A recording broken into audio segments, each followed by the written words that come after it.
जगन्नाथमहादेवा कुञ्जविहारी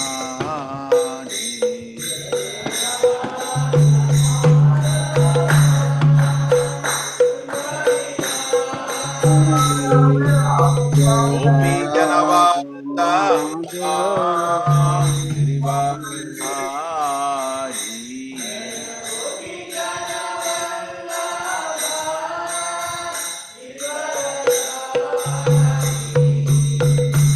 यशोदनन्दना जनरञ्जना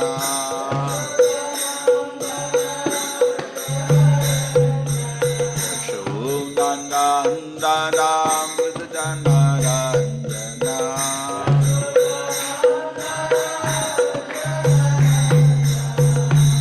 यमुनातीरा वनचारी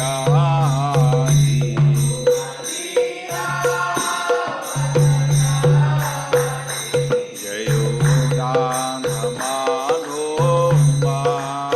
कुञ्जविहारी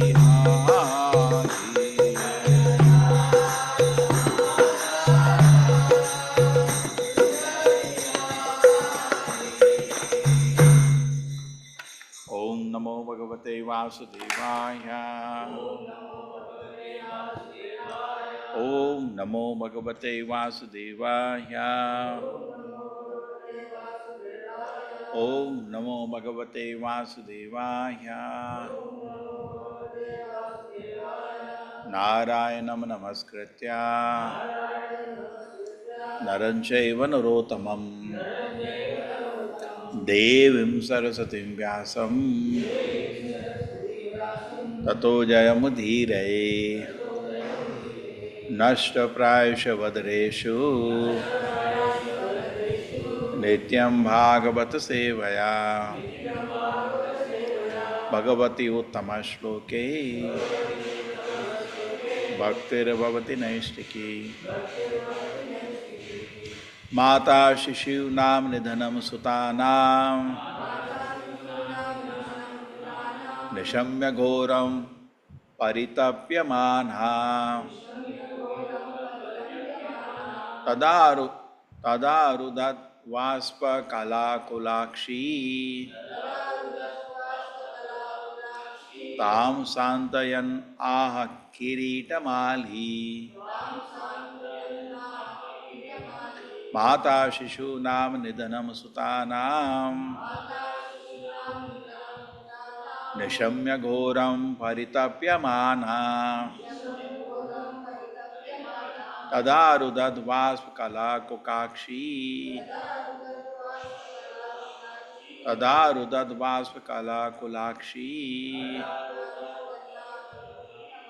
तां सान्तव्यम् आह किरीटमाली माता शिशूनां निधनं सुतानां निशम्य घोरं परितप्यमानः तदारुदद्वाष्पकलाकुलाक्षी तां सान्तव्यम् आह किरीटमाली माता शिशूनां निधनं सुतानां निशम्य घोरं परितप्यमानः तदारुदद्वाष्पकलाकुलाक्षी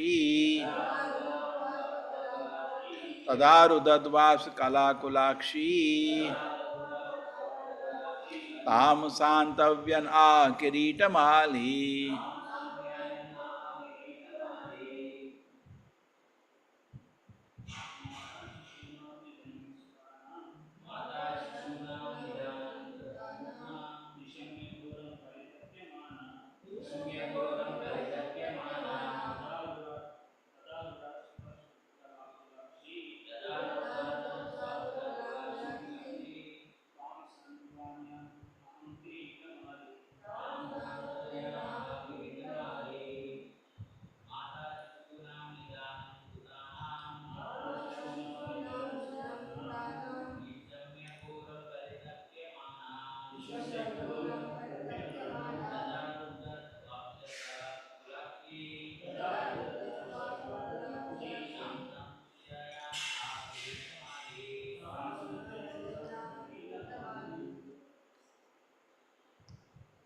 Tajis.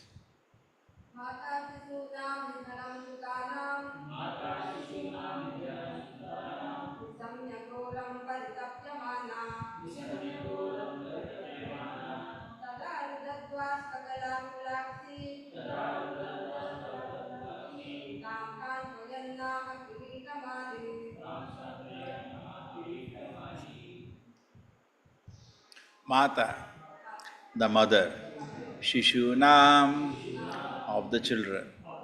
Nidanam, massacre. Sutanam, of the sons. Nishamya, after hearing. Ghoram, ghastly. Paritapyamana, lamenting. Tada, at that time. Arudan began to cry. Vasakala, Akula, Akshi, with tears in the eyes. Tam, her. Santavyan, pacifying. Aha, said. Kiritamali, Arjuna. Draupadi, the mother of the 5 children of the Pandavas, after hearing of the massacre of her sons, began to cry in distress with eyes full of tears. Trying to pacify her in her great loss, Arjuna spoke to her thus. Draupadi, the mother of the 5 children of the Pandavas, after hearing of the massacre of her sons, began to cry in distress with eyes full of tears. Trying to pacify her in her great loss, Arjuna spoke to her thus. Tadashutaste pramijani bhadre yad brahma bandho shira atatayinaha gandiva muktai vishikai upahare tvakramya yat snayashi dagda putra. O gentle lady, when I present you with the head of that Brahmana after beheading him with arrows from my Gandiva bow, I shall then wipe the tears from your eyes and pacify you. Then after burning your son's bodies, you can take your bath standing on his head. O gentle lady, when I present you with the head of the Brahmana after beheading him with arrows from my Gandiva bow, I shall then wipe the tears from your eyes and pacify you. Then after burning your son's bodies, you can take your bath standing on his head.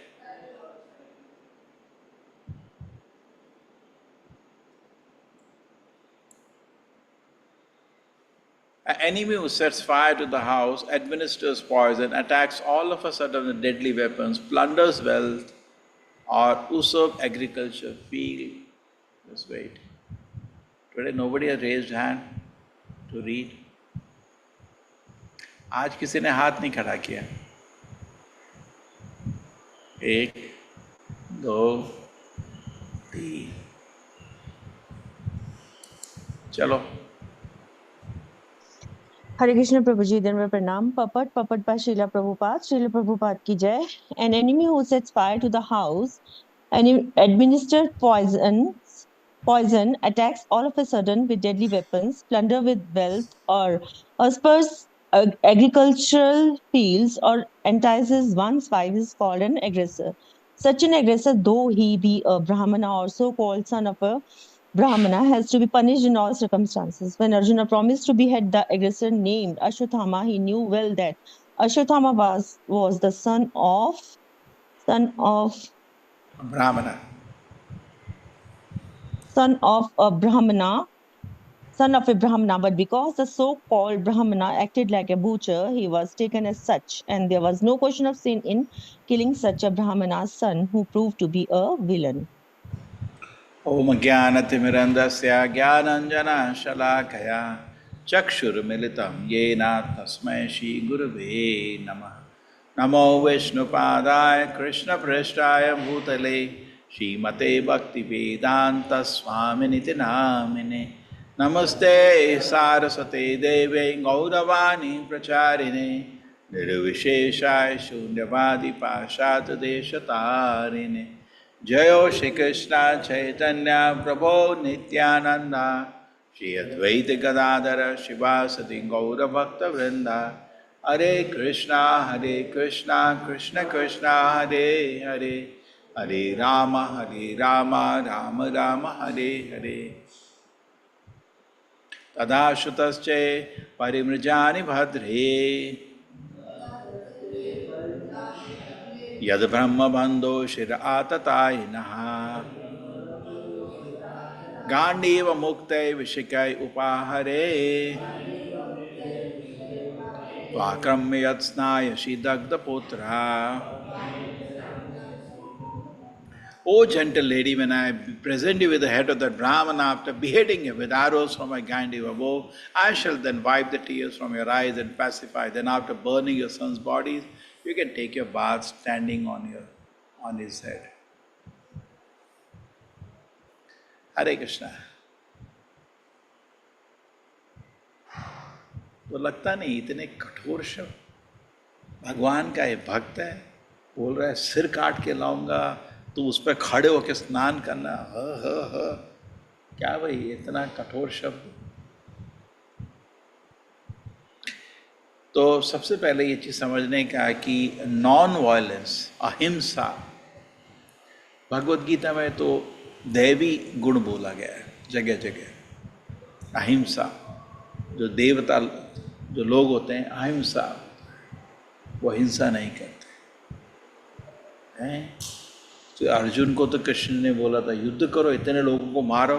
पूरा भगवत गीता ही है ये, मार, युद्धस्व युद्ध युद्ध युद्ध युद्ध। किसी ने पूरा भगवत गीता को एक टिप्पणी लिख दी, गीता मतलब नॉन वायलेंस, और भारत में नॉन वायलेंट मूवमेंट शुरू कर दिया है ना। और भगवत गीता में भी लिखा है कि अहिंसा बहुत दैवी गुण है। लेकिन हर चैप्टर में कृष्ण जी बोल रहे हैं युद्ध युद्धस्व युद्ध युद्ध युद्ध, युद्ध करो युद्ध करो युद्ध करो। इसलिए अर्जुन युद्ध करो, मारो इन सबको।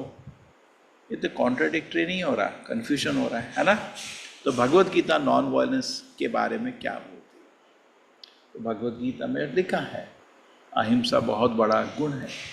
लेकिन साथ साथ कृष्ण जी क्यों युद्ध के लिए अर्जुन को प्रेरित करते हैं, फिर ये प्रश्न आ जाता है ना। तो भगवत गीता में जो अहिंसा का मतलब है, उसका मतलब थोड़ा डीप है। अहिंसा एक सिंपल लिटरल मीनिंग मतलब हिंसा नहीं करने का, किसी को दर्द नहीं देने का। लेकिन थोड़ा डीप जाएंगे तो ये एक्चुअली क्वेश्चन थोड़ा स्पिरिचुअल लेवल में जाता है।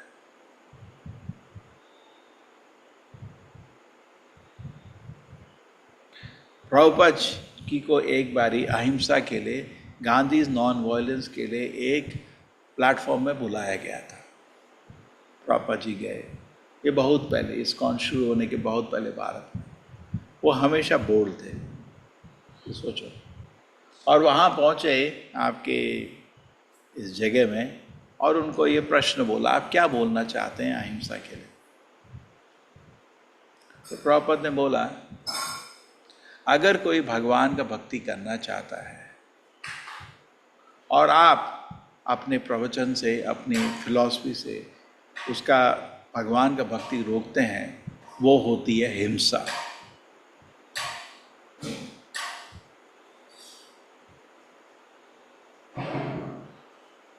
प्लीज डिस्टर्ब नहीं कर रही, ऑलरेडी लाइव है। हाँ, तो क्यों होती है हिंसा, आप समझ आए। अगर समाज में जनरली लोग इस चीज को नहीं समझते। आजकल सोसाइटी में कैंपेन है, क्या कैंपेन है कि मंदिर अंदर जाने की जरूरत नहीं, तो मेहनत करो, पैसा कमाओ, एक अच्छे बड़े व्यक्ति बनो, ये समाज में फैला हुआ है ना। किसी को भी देखो मंदिर जाना समय व्यर्थ करना समझता है। नहीं, क्यों समय बर्बाद करो, मेहनत करो, पैसा कमाओ, बड़े आदमी बनो।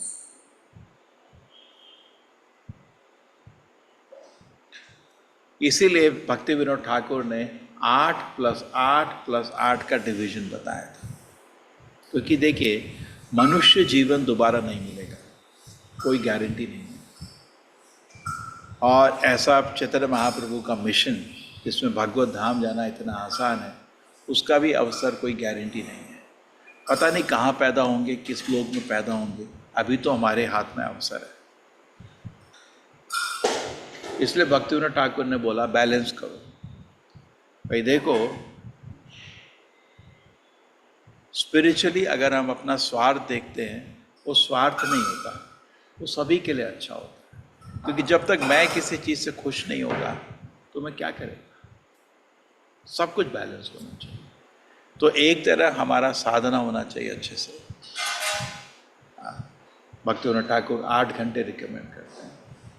तो 8 घंटे आपका साधना मतलब आपका जप हो गया, आपका भागवत का अध्ययन हो गया, और पंचरात्रा भगवान का आरती सब देखना, कीर्तन अटेंड करना। 8 घंटा आप उसके लिए रख लीजिए। 8 घंटा आप मेहनत करिए अपने व्यवसाय के लिए, कुछ जो भी करते हैं, और 8 घंटा आप रेस्ट लीजिए शरीर को। 8 घंटा तो कोई सोता नहीं है, 5-6 घंटे लोग सोते हैं, आपको 2 घंटा और मिल गया। 2 घंटा आप खाना पीना नहाना, 8 + 8 + 8, ये बैलेंस होना चाहिए। हर आदमी को बैठ के चेक करना चाहिए। श्री श्री राधा गोविंद की, श्री श्री गौर निताय की, श्रील प्रभुपाद की। ठीक है, चेक करना चाहिए। ठीक है, अच्छा हुआ ना।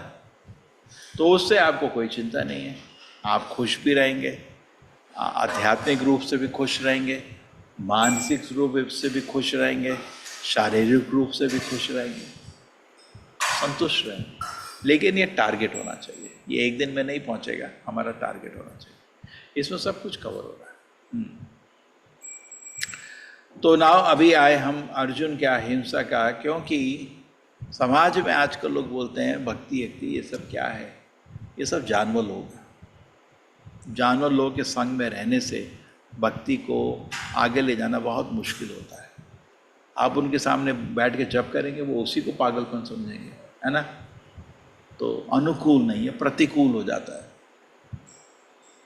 वृंदावन में एक बार हम इकट्ठे चल रहे थे, तो एक आदमी बोला बिना कीर्तन के चल रहे।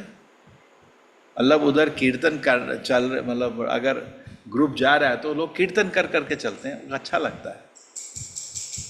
और आप शहर में कहीं जा रहे हैं, 2 लोग बिना कीर्तन के चलो, कीर्तन करके चलो, लोग हंसेंगे, है ना, इनको क्या हो गया है।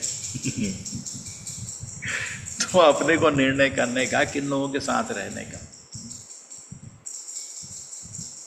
ये हमारे हाथ में है। हमारा जीवन है, समय बहुत जल्दी उड़ जाएगा, जीवन खत्म हो जाएगा, और शरीर छोड़ते समय हमको दिखेगा हमने कितना आध्यात्मिक प्रगति किया है, कितना हमने भगवान का सेवा किया है। पूरा अकाउंट बुक में देखा जाएगा, है ना। और ऐसा नहीं कि उस क्षण में सडनली, पूरे लाइफ में जब हम भगवान का सेवा करते हैं, भगवान हमारी सेवा से प्रसन्न हो जाते हैं, उससे हमको आध्यात्मिक प्रगति मिलता है ना। ऐसा नहीं कि सडनली एट द एंड, लेकिन हमको जीवन में भी अलग अलग सिचुएशंस में अपना प्रगति दिखता है।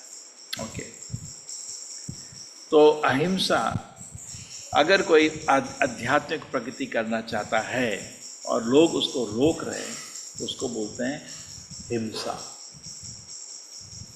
तो प्रभुपाद जी का यही लेक्चर है, क्या हिंसा की बात कर रहे हैं, ये तो आपका एंगल ही अलग है। और प्रभुपाद जी को अहिंसा एक्चुअली जिस तरह नॉन वायलेंट मूवमेंट में दिखाया गया था, प्रभुपाद जी उसको मूर्खता बोले थे। जैसे आपके घर में कोई आए, एक थप्पड़ मारे, आप बोले इधर भी मार, तो पागलपन है ना। इसको बुद्धि कैसे समझ लिए लोग, कहाँ से लॉजिक, कहाँ से सिर पाया। अहिंसा पॉलिटिक्स में नहीं होती, अहिंसा क्षत्रियों के लिए नहीं होती, अहिंसा बाकी 3 वर्गों के लिए होती है। जैसे आप खुद सोचिए, कोई चोर डकैती कर रहा है, कोई किसी को मार रहा है, तो हो सकता है आप हथियार नहीं उठाएंगे, पुलिस को तो फ़ोन करने का फर्ज बनता है ना, तो अगर कभी कभी आप देखते हैं जगह में लोग सब डंडे, कोई पता चलता है कोई चोर आया, सारे लोग डंडे लेके उसको मार देते हैं, जिंदा मार देते हैं, होता है कभी कभी आता है, वो सब अरेस्ट हो जाते हैं, बिकॉज उनको लॉ, उनको हिंसा का हक नहीं है। हिंसा किसका होना चाहिए? क्षत्रिय का। अर्जुन किस रोल में है? क्षत्रिय का रोल में है ना। तो उसको बोलना मैं उसका सिर काट के भी ला रहा हूँ, गलत नहीं है। हिंसा कर, उसने क्या किया है? 5 सोते हुए बच्चों का हत्या कर दिया है अश्वत्थामा ने। इसीलिए देखिए अश्वत्थामा का नाम उसने बोला ब्रह्म बंधु। वो ब्राह्मण खाली नाम का है, उसने इतना बड़ा अत्याचार किया है। अरे युद्ध करना था, युद्ध कर, 5 महारथी थे, युद्ध करना आसान नहीं होता। और पहले तो अर्जुन आता ना उसे युद्ध करने, युद्ध करना था, तो युद्ध अर्जुन से इतना बारी हारा वो, है ना। युद्ध में युद्ध करो, क्षत्रिय हो तो आगे आओ, पीछे से सोते को मारना तो गलत काम है ना, बिल्कुल। मतलब कायर, जैसे टेररिज्म होते हैं ना, आजकल का टेररिस्ट हो गया अभी अश्वत्थामा। आजकल के टेररिस्ट भी यही करते हैं। अरे बाबा, आपको प्रॉब्लम है इंडियन गवर्नमेंट से, आप आर्मी से लड़ो ना, कौन रोक रहा है आपको? कुछ गलत नहीं है। लेकिन आप एक बस स्टैंड में जाके बच्चे बैठे हंस रहे हैं, खेल रहे हैं, नीचे बम फोड़ दिया, ये क्या काम है? तुम छोटे बच्चों को मारे, तुमको उनसे क्या प्रॉब्लम है ना। इसको बोलते हैं टेररिज्म। और हमेशा उसका उल्लेख में बोलते हैं कायर आदमी का।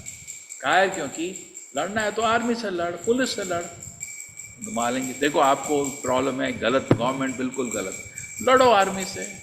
आजकल तो कलयुग में कोर्ट में जाओ, है ना, आर्मी से लड़ो, ऐसे कुछ तरीके अपनाओ। ये तो लॉजिक नहीं बनता। छोटे बच्चे सो रहे और उनको सर काट दी, क्या मतलब तुम्हारा?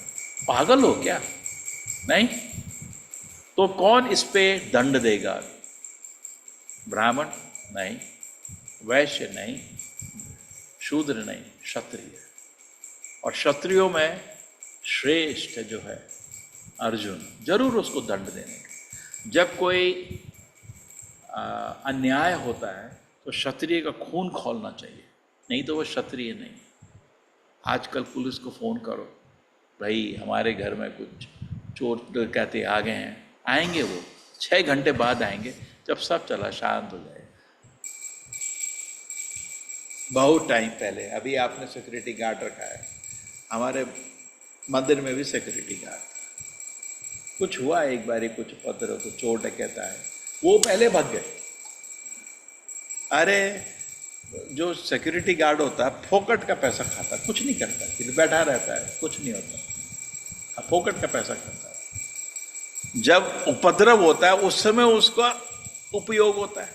जैसे आप पुलिस है या आर्मी है, ये लोग फोकट का पैसा खा रहे हैं, कुछ काम नहीं है इनको। अभी जो युद्ध नहीं है उनको काम भी नहीं है ना, वो अच्छा से खाते हैं, अच्छा से तरह तरह के उनके एंजॉयमेंट रहते हैं, है ना, क्लब रहते हैं, ये रहते हैं, सस्ते में दारू रहता है, बहुत कुछ फैसिलिटी है उनको, टीवी फ्रिज भी सस्ते मिल जाते हैं, सब आनंद ले रहे हैं। जब वॉर होता है जाना पड़ता है ना भाई, आप कैसे बैठ सकते हो? तो अभी तो फोकट का खा रहे थे, अभी तक तो लड़ाई थी नहीं, है ना। नहीं मजे हैं। हमने भी देखा, सिक्योरिटी गार्ड ले लो, आर्मी ले लो, पुलिस ले लो, ये क्षत्रिय लोग हैं। जब अन्याय होता है तो उस समय उसका खून खौलना चाहिए। जब तक मैं दंड नहीं देगा मैं नहीं बैठने वाला। तो अर्जुन का ऐसा बोलना कि मैं हिंसा देगा, इसको अभी वध करेगा, उसका सर गलत नहीं है। उसने वही तो किया है, 5 सरों को काटा, उसका भी सर काटने का, ठीक है। तो ये बिल्कुल भी गलत है। दूसरा चीज, अब आप बोलेंगे ये तो इसमें प्रभुपाद जी कोट कर रहे हैं आततायिना, हाँ, उसका शब्द अर्जुन ने यूज किया है आततायिना। ये शब्द भगवद गीता में भी यूज हुआ है आततायिना। आततायिना मतलब प्रभुपाद जी समझाते हैं, जो 6 चीज करता है उसको मृत्यु दंड देने में कोई पाप नहीं है।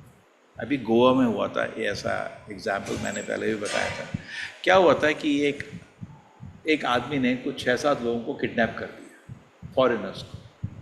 लेकिन उस मूर्ख को मालूम नहीं था, उसमें से एक अमेरिकन रिटायर्ड आर्मी मैन था। और रिटायर्ड आर्मी मैन को होता है ना, वो गले में ऐसा लॉक लगाते हैं ना, पीछे से पकड़ के लॉक कर देते हैं। उसने कर दिया, वो मर गया एक्चुअली। इतना चोर का गला पकड़ा उसका, वो मर गया। तो पुलिस आई, लेकिन सब कुछ समझी और उसको कोई दंड नहीं, बिकॉज वो तो उनको मारने वाला था, कुछ अपनी जान बचाने के लिए उसने किया है।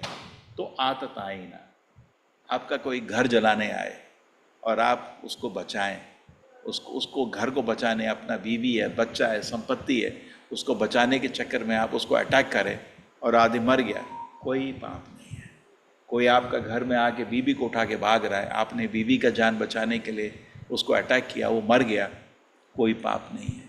कोई अस्त्र लेके आपसे युद्ध करने आया और आपने जान बचाने के लिए आपने वार किया, मर गया, कोई पाप नहीं है ना।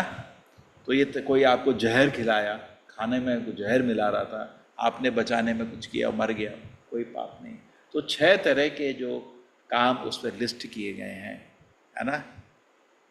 और दुर्योधन ने तो 6 के 6 किए थे। उसने घर भी जलाया, बीवी का भी अपमान किया, शस्त्रों से भी युद्ध में रेडी था, शस्त्र लेकर लड़ने के लिए।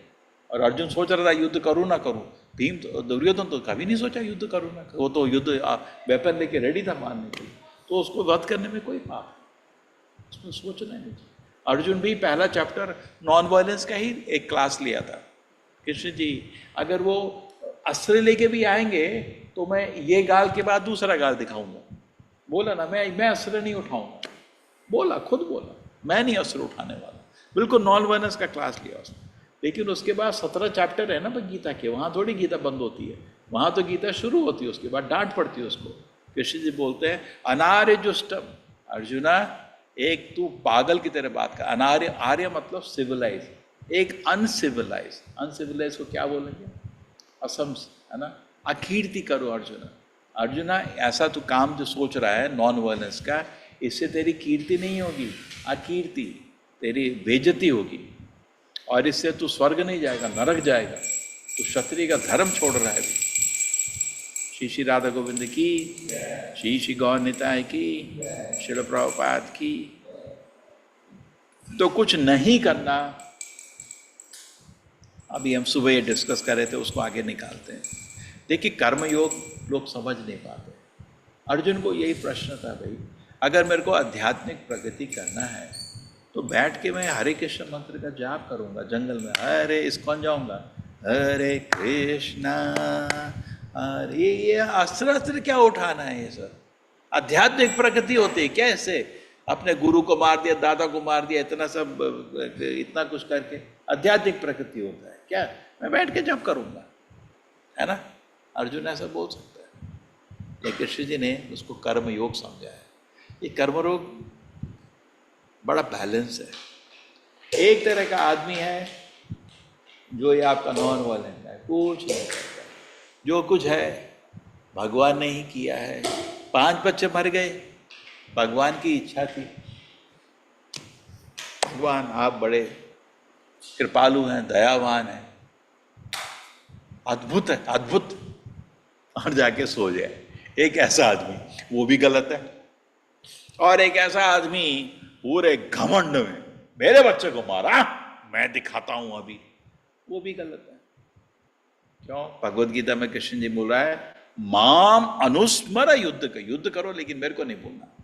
तो जनरली लोग क्या है, सोचते हैं महान व्यक्ति हो जाते हैं जब हम नॉन वायलेंस होते हैं। नहीं, वो मूर्खता है, मूर्ख भी नहीं होने का। कोई हमारी आध्यात्मिक प्रगति रोक रहा है तो हमको मूर्ख भी नहीं, करेक्ट। और एक तरफ नहीं, हमको नहीं, मेरे को समय जप करना है, मैं जप करेगा, ठीक है, मूर्ख भी नहीं होने का। दूसरा तरफ को लोगों को तो इंटरेस्ट है नहीं, आपको नहीं जप करने देंगे, गीता नहीं, अरे क्या पागल हो गया है क्या, लोग ऐसा बोलेंगे। बोलो देखो ठीक है भाई, मैं समय, मेरे को समय चाहिए जप करने के लिए, अपना जीवन है मेरा, है ना। एक तो उधर भी गलत नहीं होने का, कोशिश करने का कि उसमें विवाद नहीं हो, लेकिन हम भी उसको नहीं छोड़, तो नॉन वायलेंट भी नहीं होने का। तो हम कोई अस्त्र फस्त्र नहीं उठा रहे, और नॉन वायलेंट भी नहीं होने का, मूर्खता है। अर्जुन भी हो सकता है भगवान की इच्छा, क्या करें ऐसे, वो भी गलत है। लेकिन दूसरी तरफ घमंड में मैं मार देगा उसको, जैसे आपका ध्रुव महाराज जब यक्षों को मार रहे थे, तो प्रभुपाद जी बहुत अच्छा उदाहरण देते हैं, सुपरफिशियल एंगर। अर्जुन का प्रभुपाद जी गीता में बहुत बारी बताते हैं, गुस्सा भी भगवत गीता में गलत बताया गया है। क्रोध जो है दानव प्रकृति में बोला गया है ना, वीत राग भया क्रोधा। जो महान भक्त होते हैं क्रोध से मुक्त हो सकते हैं, मुक्त होना चाहिए। अर्जुन तो बहुत क्रोधित था। युद्ध क्या होता है, ए कर्ण ले ले ले, मुस्कुरा के होता है क्या? युद्ध तो गुस्से से होता है ना? ऐसा होता है मुस्कुरा मुस्कुरा के, ए दुर्योधन इधर इधर ले ले ले ले गदा ले, भीम बोलेगा दुर्योधन ले, ऐसा मुस्कुरा के नहीं होता। लेकिन माम अनुस्मर युद्ध च, अहंकार से नहीं। जो बाहर गुस्सा दिखता है वो बाहर का ही गुस्सा है, अंदर नहीं है गुस्सा, अंदर बहुत शांत है। इसलिए जो लोग टीवी का सीरियल देखते हैं वो मूर्ख लोग कभी पांडवों का अंदर का दिल नहीं समझ पाते, जो महान भक्त का दिल है। भगवान क्यों उनके सामने थे? कोई पॉलिटिक्स चल रही थी क्या? वो पूरा ऐसा तमाशा मचा देते हैं, लोग भगवान को इज्जत करना छोड़ देते हैं। नहीं, पांडव उनके महान भक्त है, वो मूलतः उनका गुण था, ठीक है। और अंदर उनके हृदय में बहुत सुंदर चेतना थी। बाहरी रूप जो था उनका, वो दुनिया में एक ड्रामा रहता है। वो ड्रामा ही देख के लोग थोड़े बेवकूफ़ बन जाते हैं। इसलिए बोलते हैं वैष्णव का क्रिया मुद्रा को कोई नहीं समझ सकता। प्रभुपाद जी का आप खुद देखिए जीवन, उनको 26 साल में एक आदेश मिला। आदेश था विश्व भर में तुम गीता को, ज्ञान को फैलाओ, और उनके हृदय में वो ही बज रहा था पूरे जिंदगी। कैसे ये बहुत ही असंभव कार्य मेरे गुरु ने दिया है। अभी लोगों को सुनेंगे तो बहुत इजी होता है सुनना, एक मंदिर बनाने में हमारे पसीने न कर रहे हैं, है ना, छोटा सा कॉन्ग्रीगेशन बनाने में हम लोग स्ट्रगल कर रहे हैं। प्रभुपाद जी एक आंदोलन बनाना चाहते हैं लाखों व्यक्तियों का। वो जानते हैं ये असंभव कार्य है कलयुग में, नहीं, असंभव कार्य, असंभव कार्य। खुद बोले मेरे गुरु ने मेरे को एक बहुत ही कठिन आदेश दे दिया है। मूर्ख नहीं हूँ। जो आदमी असली में कुछ करना चाहता है पहले ये समझेगा कार्य आसान है या असंभव है ना। वो समझ गए थे ये आदेश असंभव आदेश, बहुत मुश्किल आदेश नहीं। इसलिए हमेशा वो तो वृंदावन में जब आए रूप गोस्वामी के सामने प्रार्थना करते थे, मेरे को शक्ति दो ये असंभव कार्य को पूर्ण करने के। इनको समझना चाहिए हम क्या कर रहे हैं। एक्चुअली ये बहुत मुश्किल कार्य है जो उन्होंने किया है, हम लोग सोच भी नहीं सकते। कोई भी ऐसा व्यक्ति इस्कॉन में नहीं है जो ऐसा मूवमेंट कभी भी सपने में भी बना सकता है, क्योंकि कोई इस्कॉन का नाम तक नहीं जानता था। देखो क्या होता है, जो फाउंडेशन करता है बहुत मुश्किल होता है। जैसे खुद ही सोचिए, पूरे भारत में आपके दादाजी या पिताजी या दादाजी के पिताजी गांव से शहर आए थे, कह रहे बहुत कष्ट हुआ था उसमें। उस कष्ट को आप जानते भी नहीं, हम लोगों ने देखा भी नहीं वो कष्ट। जब खाने को लाले पड़ रहे थे, कोई जॉब नहीं था, है ना, इधर उधर छोटा छोटा चीज करके जिए, धीरे धीरे धीरे 1 रुपया 2 रुपया ऐसा इकट्ठा कर करके उन्होंने किसी तरह घर बसाया शहर में। उसको आप जानते नहीं हैं। तो सिमिलरली, है ना, जानते नहीं है, लेकिन आप जानते हैं, सुना होगा कभी पिताजी दादाजी से कितना कष्ट था उसमें। यही भारत में हुआ। ये एग्जाम्पल के लिए दे रहा हूँ, हम लोग इसको कोई बड़ी चीज़ नहीं बता रहे, क्योंकि हम तो चाहते हैं लोग गांव में ही रहें, शहर में ना आए, आराम से बैठ के जब करें। शहर में उतने पॉल्यूशन में, इतने ट्रैफिक में क्या करेंगे, वहाँ तो शांति है, ठीक है। और अभी वापस लोग वहीं जाना चाहते हैं। जैसे हम बैंगलोर में लोगों को इनवाइट कर रहे हैं, गाँव टाइप एटमॉस्फेयर है इधर, आराम से रहो, ना ट्रैफिक ना कुछ, शांति से बैठ के जब करो, ना पॉल्यूशन।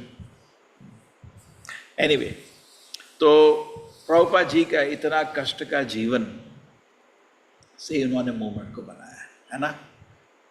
उसी तरह आप देखिए इधर आपको क्या हो रहा है। अश्वत्थामा ने एक पाप किया है, छोटा पाप, महान पाप किया है। अब अर्जुन को उसको मृत्युदंड देना अनिवार्य है। अगर अर्जुन बोले अहिंसा, ये तो मेरे गुरु का बेटा है, गलत है। तो अर्जुन का ये फीलिंग कि उसको मृत्युदंड देना बिल्कुल भी ठीक है ना, बिल्कुल ठीक है।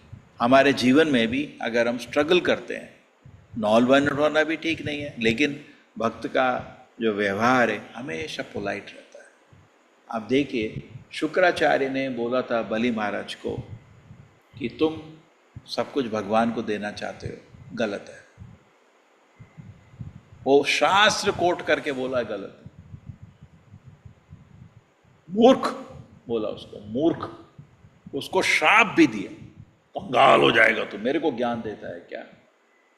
बलि महाराज ने बहुत ही पोलाइटली गुरु को बोला, मैं तो प्रहलाद महाराज का पोता हूँ, मैं झूठ नहीं बोल। उसको बोला था भाई क्या है तू, इतना मूर्ख है क्या, क्या कर रहा है तू। देख तूने जब शब्द बोले कि ले, 3 पग ले, तो उसका मुंह से निकल गया था, पैर धो दिए थे, उसने स्वीकार कर लिया था। उसके बाद कृष्ण जी ने तब तक शुक्राचार्य को ट्यूबलाइट नहीं ऑन करी। ट्यूबलाइट थोड़ा देर में ऑन होती थी ना पहले, आजकल तो इम्प्रूव हो गया। उसको भगवान ने ज्ञान उसके बाद दिया, क्योंकि पूरा ड्रामा चल रहा था। शुक्राचार्य जो भी है शुद्ध ब्राह्मण है, नमो ब्राह्मण देवाय। शुद्ध ब्राह्मण मतलब पुण्यात्मा है, वो पाप नहीं करते, कभी ना सोचते हैं, इसलिए शक्तिशाली है, बहुत तपस है, बहुत पुण्य है। और कृष्ण जी ये नियम तोड़ना नहीं चाहते कि ब्राह्मण के आशीर्वाद से, वो उस शुक्राचार्य के आशीर्वाद से इतना शक्तिशाली था बलि महाराज, तो अब वो चाहते नहीं थे कि ये नियम को तोड़े। चलो भाई, तो जब तक शुक्राचार्य उसको श्राप नहीं देंगे, कृष्ण जी उससे जमीन नहीं लिए, वेट करते रहे। बहुत ही ड्रामा प्लान हुआ ये। वैसे तो वो विष्णु के रूप में जा सकते थे, बलि महाराज सबको दे देते, क्योंकि वो महान भक्त थे प्रहलाद महाराज के शिक्षा के अनुसार। प्रहलाद महाराज की कृपा से बलि महाराज महान भक्त थे, और जब उन्होंने विष्णु आए थे इमीडिएटली डिटेक्ट कर लिया। एक्चुअली सबके सामने नमस्कार करना चाहते थे, दंडवत, लेकिन दानवों को देख के चुप रहे, मन से नमस्कार किया और भगवान ने नमस्कार स्वीकार किए। वो किसी को मालूम नहीं था क्या हो रहा है, अंदर से बहुत कुछ हो रहा था।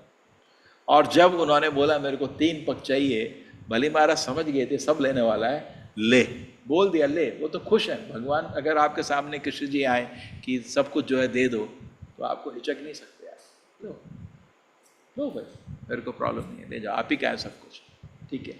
अभी तो क्या करें, तो ड्रामा उन्होंने ऐसा रचा कि पहले शुक्राचार्य को श्राप देने का, इसलिए वो एक बालक के रूप में गए। क्योंकि विष्णु के रूप में जाता तो शुक्राचार्य वहीं रोक देता उसको। बालक के रूप में गए, उसके मुंह से शपथ ले ली। क्या ले ली? शपथ ले ली। अब क्या हुआ, गुरु और शिष्य में भेद हो गया, क्योंकि शिष्य ने बोल दिया मैं करूँगा। शुक्राचार्य को कृष्ण जी ने अब ज्ञान दिया, ले मैंने क्या किया देख तू, उसके मुंह से निकल गया है। ये ड्रामा बहुत बड़ा अच्छा ड्रामा, प्रभुपाद जी बोलते हैं मजाक मजाक में कृष्ण के ऐसे ड्रामा होते हैं। अब कितने हर चीज को, असंभव को सॉल्व करना है। देखो आदिति ने प्रार्थना करी थी, भाई मेरे बच्चे तो भटक रहे हैं, कि बलि महाराज तो पूरा रहा, तो ठीक है मैं प्लान बनाता हूँ। तो बोले तेरे बेटे के रूप में आ रहा हूँ, और एक छोटे से बच्चे के रूप में निकल गए उधर, ठीक है ना, बटू। तो उधर क्या हुआ, जब शुक्राचार्य को गुस्सा आ गया, शुक्राचार्य को ट्विंकल एक ट्यूबलाइट की तरह पता चल गया अब ये विष्णु है। अरे मूर्ख, बलि को बोले तेरे को पता है क्या हो रहा है, क्या हो रहा है, ये तो विष्णु है मूर्ख, तू क्या करेगा, ये तो 3 पग में सब ले लेगा, पूरा इंद्र का भाई है ये, सब कुछ बताया, सब कुछ उसको ज्ञात हो गया, लेकिन थोड़ा लेट दी लाइट उसको। तो तू ऐसा कर, और तू सब कुछ दे दिया तो कैसे रहेगा और मैं कैसे रहूँगा, बिकॉज वो पाल रहा था उसको। असली ब्राह्मण किसी की दक्षिणा पे डिपेंड नहीं रहता, क्योंकि फिर उसका जीवन बड़ा दयनीय हो जाता है, जैसे शूद्र की तरह हो जाता है। शूद्र मतलब किसी की दया पे जी रहा है, ब्राह्मण किसी की दया पे नहीं जीता। जैसे चाणक्य का एग्जाम्पल है, वो चंद्रगुप्त की दया पे नहीं जी रहे थे, उन्होंने उसको ज्ञान दिया, राजा बनाया, तो सुन नहीं सुनेगा मैं चला जाऊंगा। वो किसी की दया पे नहीं जी सकता। दया सेवा, सेवा अलग होता है, दया अलग होता है, ठीक है। तो इधर क्या हुआ है कि फिर शुक्राचार्य ने बोला ऐसा, तो बलि महाराज बोले, पोलाइट थे, राश नहीं थे, अहंकार नहीं था, माम अनुस्मर युद्धचा, बहुत ही पोलाइट होके बोले कि आप मेरे गुरु हैं, आपने ही तो ज्ञान दिया है कि अंत में सब कुछ विष्णु को ही अर्पित होता है, समसिद्धि हरितोषणम, है ना। और एक चीज, दूसरा पहलू ये है, मैं तो प्रहलाद महाराज का पोता हूँ। आप बोले हैं भाई तूने वायदा दिया, लेकिन उसके पहले ओम नहीं बोला। ऐसे करके जैसे लॉयर लोग होते हैं ना, लॉयर लोग क्या करते हैं, उसमें आपका जो भी एग्रीमेंट है अगर आपको उल्टा करना है उसमें खोट ढूंढते हैं। एक लॉयर मेरे को बोलता था, जब भी एग्रीमेंट बनाते हो सबसे कम शब्द लिखने के। मैंने कहा क्यों? फिर हम टेढ़ा फेढ़ा कर सकते हैं उसको। ज़्यादा लिखोगे तो स्पष्ट हो जाता है, हमको टेढ़ा फेढ़ा करने में फिर प्रॉब्लम हो जाती है। मिनिमम शब्द लिखो, फिर हम बोलेंगे उसका मतलब ये नहीं था, ये था, वो था। तो तुमने देखो प्रॉमिस करते समय ओम नहीं बोला, तो ये प्रॉमिस अनिवार्य। जैसे वो क्या ना, आपने वो क्या वो स्टैम्प में नहीं साइन किया, वो जो पेपर है उसमें स्टैम्प पेपर में नहीं है, तो उसका कोई वैल्यू नहीं। जैसे एग्रीमेंट होता है, दो लोग साइन करते हैं, आप कोर्ट में गए, अगर वो 200 रुपये से कम का है उसका कोई वैल्यू नहीं है ना। तो खाली आपका आसपास क्या है, कोर्ट में नहीं दिखा सकते, वो बेकार है। साइन भी है लेकिन उसका उतना वैल्यू नहीं रहता। हाँ हाँ, नोटरी सब कराना पड़ता है और उसको अच्छे से अमाउंट भी अच्छा लगाना पड़ता है। 50 रुपये का वो खाली टाइम पास है, आप लोगों का खाओ उसका पक, उसमें आप नमकीन खाओ, उसका कोई वैल्यू नहीं। तो उसी तरह शुक्राचार्य भी बोल रहा था, तुमने ओम नहीं बोला, देख। तो इस तरह अब बलि महाराज को बैलेंस करना है, क्रोध से नहीं बोला, बहुत पोलाइटली बोला, लेकिन अपना भगवत सेवा नहीं छोड़ा। क्या बोला? आप मेरे गुरु, आपने ही तो ज्ञान दिया है कि अंत में विष्णु को ही सब कुछ जाता, वो ज्ञान दिया उसने। और तो अगर विष्णु सामने आ गए तो ले जाने दो, मृत्यु के समय तो वैसे ही सब कुछ चला जाएगा एक दिन। अगर विष्णु अभी ले जाना चाहते हैं ले जाओ, जाना तो है ही एक दिन, मृत्यु के समय चला जाएगा, अभी जाने दो, क्या जाता है। अरे बाबा क्या कीर्ति होगी, मरने के बाद क्या बचता है? आपका यश। तो मेरा यश क्या यश बनेगा? वो ऐसा बोलने लग गया और बोला कि मैं तो प्रहलाद महाराज का पोता हूं, मैं झूठ कैसे बोल सकता हूं? वो बोले थे बोल दे, तूने नहीं बोला।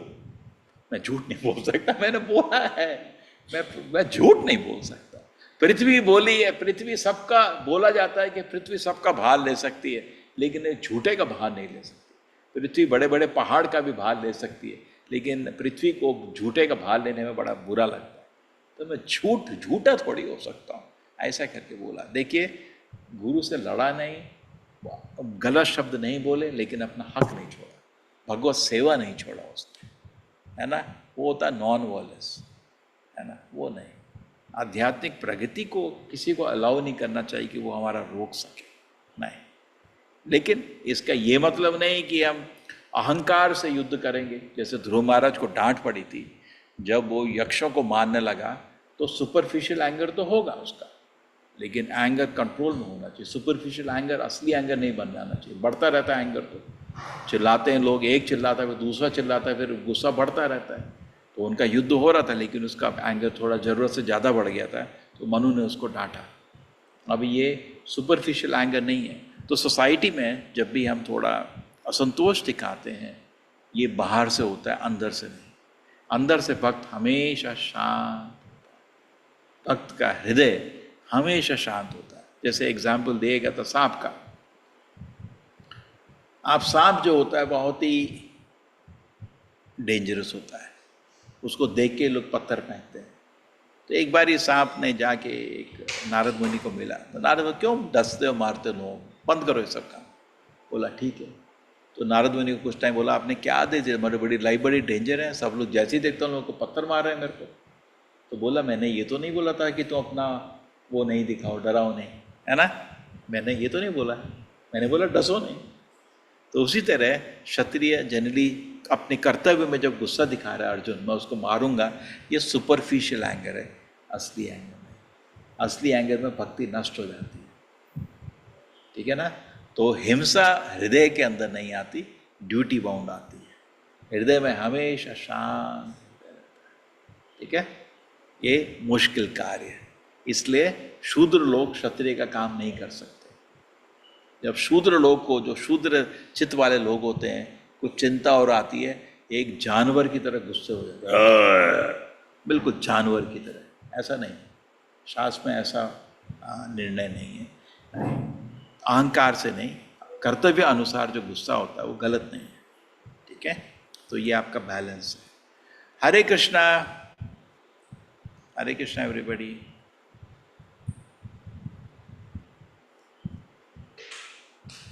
किसी को कुछ ऐड करना है इसमें? देवचंद्र परी, आप कुछ बोलना चाहते थे या कुछ प्रश्न था? या राकेश जी? जी प्रभु जी, हरे कृष्णा प्रभु जी। बहुत ही मुश्किल टॉपिक है ना, अहिंसा, है ना? हाँ, बोलो क्या? हाँ बोलिए, आप कुछ इसमें ऐड करना चाहते थे, डिलीट हाँ, करना। तो आपने जब बोला क्या ये जो मिलिट्री में काम करता है, पुलिस में काम करता है, सिक्योरिटी में काम करता है, तो इसमें फोकट का पैसा खाते हैं और लास्ट में जाके जब जब युद्ध करने का टाइम होता है तो उसको युद्ध करने पड़ता है। भाग जाते हैं। मैंने देखा है, एक सिक्योरिटी गार्ड था, जब कुछ प्रॉब्लम हुई भाग गया। तो, तो इस जगह में हमारा अभी 10 लाख से ज्यादा रजिस्ट्रेशन है, इसमें से इस कैटेगरी में कोई आदमी हो सकता है। तो इसमें जो 3 वर्ड जो यूज हुआ है, इसमें आहत हो सकता है। तो हमको तात्पर्य ऐसा होना है, क्या उनको समझ में आए क्या ऐसा ऐसा वर्ड किस हिसाब से उसको मीन किया जाए, यही मेरा फर्स्ट वाला है। सेकंड वाला ये है, नहीं, पहले चीज, पहले एक एक करके लेते हैं। देखिए ना, क्षत्रिय का मतलब क्या है? शतत राय थे। शत शत मतलब इंजरी। छोटे बच्चे, स्त्री, बुजुर्ग लोग, संत लोग, इनको सबको सुरक्षा करना पड़ता है, अपनी सुरक्षा नहीं कर सकते, है ना? छोटा बच्चा अपना सुरक्षा नहीं कर सकता, स्त्री को भी मुश्किल होता है, तो क्षत्रिय इन सबको सुरक्षा देता है, करेक्ट? अगर कोई उनको हानि दे, और आप क्षत्रिय हैं, आप उधर के सपोज एसपी हैं, सुप्रिटेंडेंट ऑफ पुलिस हैं किसी एरिया के, और आपको ये पता चला, तो आपको जब तक उसको दंड ना दे तब तक नींद नहीं आती। बदमाश, तो एक बच्चे को मारा, छोटे नादान बच्चे को रोड में पकड़ के मारा, मैं तेरे को दंड दूंगा। ये क्षत्रिय का स्वभाव है ना। शत त्राय थे, वो इंजुरी से लोगों को बचाता है, ठीक है ना? गलत नहीं ना? गलत नहीं है। मैंने वो जो मुफ्त का खाता है, मेरा घर का बगल में एक मिलिट्री कैंप था।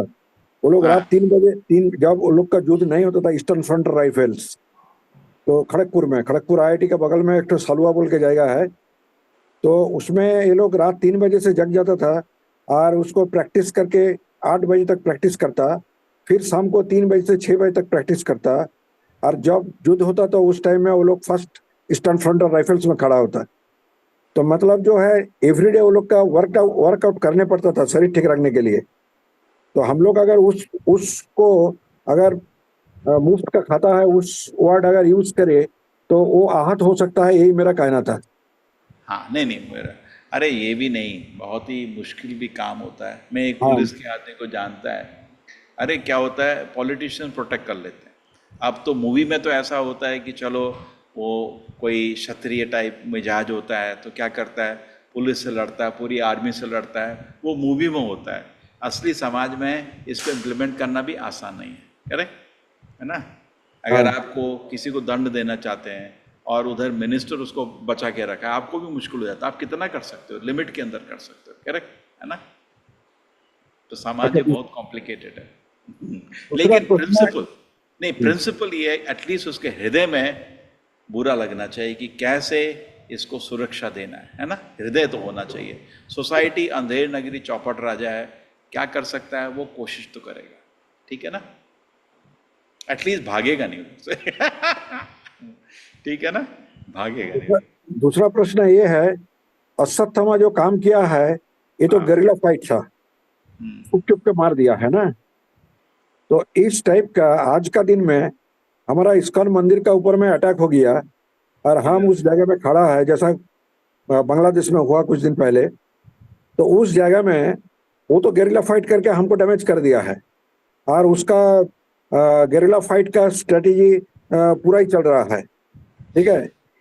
तो हमको उस जगह में कैसे हम भक्ति को काजे लगाए, कैसे हम क्षत्रिय बने, कैसे हम से क्षत्रिय बन के उस जगह में काम करे। करेक्ट। एक्चुअली उस जगह में हम लोग इस्कॉन ने ऑफर किया था सब भक्तों को कि भारत में आ जाओ, ठीक है, बिकॉज अभी तो भारत में एक सिस्टम भी बन गया ना, सिटीजनशिप मिल जाता है ना, करेक्ट, बांग्लादेश के हिंदू या पाकिस्तान के हिंदू को इस्कॉन ने ऑफर किया था उनको। लेकिन इस्कॉन का प्रचार आपको विश्वास नहीं होगा, बांग्लादेश में बहुत अच्छा चल रहा है, बहुत ही अच्छा, इतना अच्छा कि भारत में उतना बड़ा नहीं है। बहुत सुंदर प्रचार चल रहा है, लाखों लोग भक्त बन रहे हैं, इसीलिए वो लोग छोड़ना नहीं चाहते थे, ठीक है, एक तो चीज़। दूसरा चीज़, शहरों में इतना संकट नहीं है, डीप गांव में उधर संकट है। और इस समय ये कुछ एक अनयूजुअल चीज़ हो गई थी कि एक अफवाह फैल गई थी, है ना, गलत अफवाह, वो बाद में पकड़ा गया कि उसने, एक आदमी ने बोला था ना कुरान जलाए किसी ने, वो पकड़ा गया, वो आदमी ने ये दंगे शुरू करने के लिए गड़बड़ करी थी, वो आदमी का भी वीडियो पकड़ा गया, उसने जानबूझ के ऐसा गड़बड़ किया था। अंत में सब कुछ शांत हो गया। तो भक्त लोग भी बोले ज़्यादा उत्तेजित नहीं हो, ये अफवाह की वजह से हुआ, ये यूजुअल नहीं है। यूजुअल शहरों में हम लोग आराम से प्रचार कर पा रहे हैं, हमको प्रॉब्लम नहीं है, ठीक है। हरे कृष्णा। हरे कृष्णा प्रभु जी। हरे कृष्णा। समझ रहे हैं। राकेश जी, आप भी कुछ ऐड करना चाहते थे हिंसा पे? प्रभु जी, नहीं प्रभु जी, क्रोध कब करना चाहिए, जैसे आप ये पूछना चाहता हूँ। हाँ, कौन सी जगह पर क्रोध करना सही है और कौन सी जगह पर क्रोध करना गलत है? जैसे आप बोल रहे थे क्षत्रिय का क्रोध और शूद्र का क्रोध, ऐसा कुछ बता रहे थे आप। ओके, कौन सी, हम कैसे पता चलेगा हम क्या, एटलीस्ट व्यवसाय से, भगवत गीता में लिखा है गुण कर्म विभागशः, व्यवसाय से। अगर आप पुलिस के ऑफिसर हैं, आर्मी के ऑफिसर हैं, तो फिर तो आप तो क्षत्रिय हैं ना, लेकिन उसमें कितना शक्ति आपके पास है उसके हिसाब से काम करिए, है ना। कलयुग में तो इंडिपेंडेंट नहीं है, आप पुलिस के चीफ हैं, कमिश्नर ऑफ पुलिस हैं, सीधा प्राइम मिनिस्टर का फोन आ जाएगा, मेरा आदमी है छोड़ दे, क्या करोगे? नहीं करोगे, ट्रांसफर आ जाएगा, सुबह सुबह ट्रांसफर हो जाओगे। बहुत कॉम्प्लिकेटेड है, लेकिन अपना जितना आपके शक्ति होता है उसके अनुसार, अगर आप क्षत्रिय के व्यवसाय में हैं तो हमको क्या करने का, हमको सुरक्षा देने का ना, ठीक है, क्षत्रिय का काम है सुरक्षा देने का। ओके, ठीक है प्रभु जी। राकेश जी।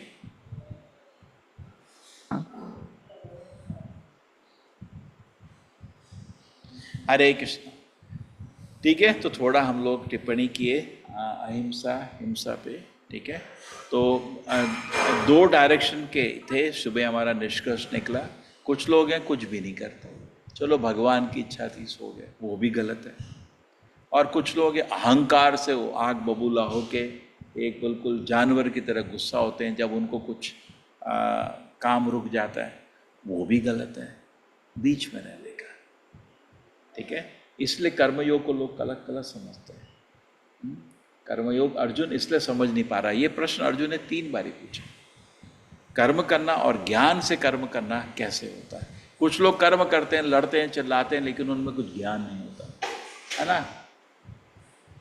और कुछ लोग बैठे कुछ भी नहीं करते, हाँ भाई चलो मेरी बीवी को बेइज्जत किया, द्रौपदी को बेइज्जत किया, भगवान की अनुमति थी, ठीक ही है ना, गलत तो नहीं है, ऐसा सोचना भी गलत नहीं है।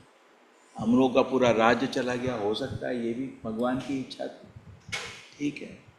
ये युद्ध क्यों करना था, चलते हैं घर जाके सो जाते हैं तो वो भी गलत है। और आग बबूला हो के पूरा ध्रुव महाराज जैसे यक्षों को मार रहे थे लाखों करोड़ों में, वो भी गलत है ना। घमंड से काम करना, वो काम करना, लेकिन घमंड से बिना ज्ञान के काम कर, कुछ लोग कर्म करते हैं बिना ज्ञान के, वो भी गलत है। जो खाली ज्ञानी बन जाते हैं बिना कर्म के, वो भी गलत है। ये प्रश्न इस बारी 3 बारी भगवत गीता पूछा गया, क्योंकि ये समझना बहुत असंभव है। समाज में आपको बहुत लोग मिलेंगे बड़े ज्ञानी, कुछ करते नहीं, कुछ काम का नहीं, वो भी गलत है ना। जय प्रभुपाद बोलते लेकिन करते कुछ नहीं है, वो भी गलत है। और कुछ लोग करते हैं लेकिन पूरा अहंकार से बैठे हुए, घमंड से बैठे हुए, वो भी गलत है ना। बीच में आता है कर्म ज्ञान के साथ, उसको बोलते हैं कर्म योग। ये बैलेंस समझना, जिंदगी पूरी जिंदगी निकल जाती है, कैसे बैलेंस करें, है ना। अब डिसीजन लिया, कैसे डिसीजन ले लिया? मेरे को ही बोलते हैं मैं भी सेवा कर रहा हूँ, फिर क्या करेंगे? बिना डिसीजन के नहीं बैठ सकते। लेकिन डिसीजन लेते इसमें हृदय में करुणा, कृपा और दया था, वो मेरे को देखने का, उसके बिना डिसीजन नहीं लेना चाहिए, बिकॉज ये तो गलत हो जाता है ना। हृदय में हमेशा करुणा, कृपा, दया, घमंड नहीं होना चाहिए। घमंड से आप कोई एक्शन ले रहे हो वो गलत है ना। लेकिन शुद्ध तो कोई भी कुछ नहीं। कलयुग में आप खाना खाते हो वो भी शुद्ध नहीं है, सब मिलावट है। तो जो आप करते हो उसमें भी थोड़ा घमंड तो रहता ही, लेकिन ये जीवन, पूरा जीवन जाता है इसको पवित्र करने में।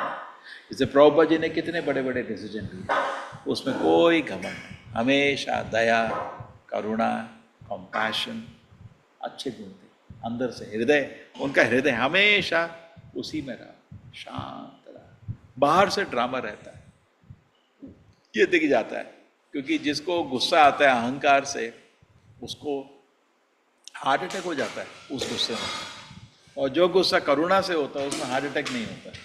तो हृदय शांत रहता, बाहर से ड्रामा चल रहा है, ठीक है ना। श्रील प्रभुपाद की जय। हरे कृष्णा, हरे कृष्णा। बहुत बड़ा टॉपिक है, डिस्कस करते रहिए। हरे कृष्णा एवरीबॉडी। हरे कृष्णा प्रभु जी, प्रभु दंडवत जी, प्रणाम। हरे कृष्ण प्रभु जी, दंड दंडवत प्रणाम। हरे प्रणाम। कृष्ण प्रभु जी, हरे कृष्णा जी, सारे प्रणाम। हरे कृष्ण प्रभु जी, दंड प्रणाम। हरे कृष्णा प्रभु जी, कृष्ण प्रभु जी, हरे कृष्णा दंडवत प्रणाम प्रभु जी। दंडवत प्रणाम।